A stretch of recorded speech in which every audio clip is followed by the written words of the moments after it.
Pemirsa, puluhan kader dan simpatisan kader Partai P3 Sumsel mendatangi kantor P3 Sumsel yang berada di Jalan Kolonel Haji Berlian, kilometer 6,5, guna menyampaikan sejumlah persoalan yang terjadi di tubuh P3 Sumsel saat ini. Namun demikian, aksi ini tidak mempengaruhi proses tahapan pemilu yang kini tengah dilakukan.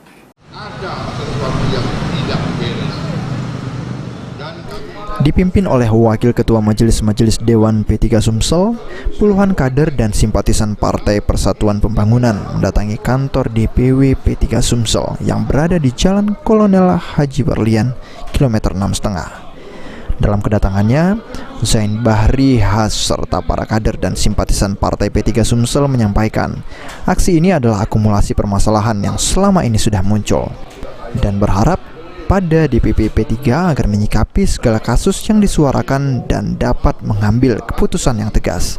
Ini adalah akumulasi puncak permasalahan yang selama ini sudah muncul, akan tetapi masih terkait dengan aturan dan alasan untuk DPP P3 dapat bertindak secara tegas. Kami meminta DPP untuk segera menyikapi kasus ini dan dapat mengambil keputusan.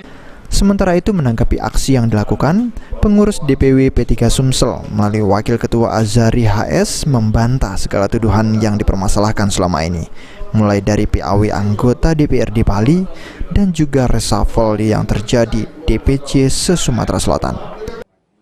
Reshuffle dan reposisi pengurus-pengurus DPC se-Sumatera Selatan ini murni adalah kebutuhan organisasi DPC yang bersangkutan dan murni usul dari mereka.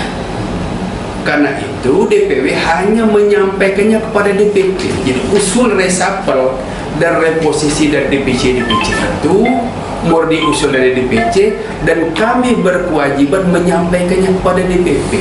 Nah, kemudian DPP baru mengeluarkan surat keputusan pengurusan reshuffle. Jadi kami tidak ada kepentingan dengan aksi yang dilakukan oleh para kader dan juga simpatisan ke kantor DPW P3 Sumsel ini sendiri dinilai oleh pengurus DPW P3 Sumsel tidak mempengaruhi proses tahapan pemilu yang saat ini tengah dilakukan oleh P3 Sumsel. Bahkan saat ini menurut Azari beberapa dapil di Sumatera Selatan keterisian caleg sudah ada yang 100%. Firman Hidayat, PAL TV.